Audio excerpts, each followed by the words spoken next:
When data is rendered as a table in Microsoft Excel, it will be possible to sort and filter it using the filter buttons which are available in the table headers. So for example, if we want to sort the items by the item description in alphabetical order from A to Z, we can click on this button and choose Sort A to Z, and the items will be sorted accordingly. If, for example, we want to filter and show only those items which fall under the category of baby and toddler, we can click on the category filter and from here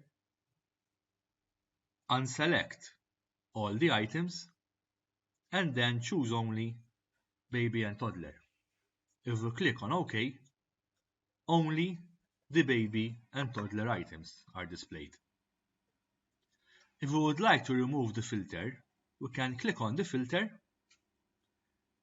and either click on Clear Filter from category or otherwise undo and select all the items from here. In my case, I am going to click on Clear the filter, and now we have back all the data.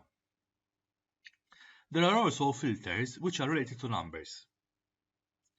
So if, for example, we want to show only those items which have less than 50 in quantity, we can click on the filter of the quantity, choose number filter, and for example, choose those that are less than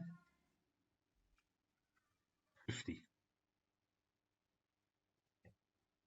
Now we have filtered and showing only those items which have a quantity of less than 50.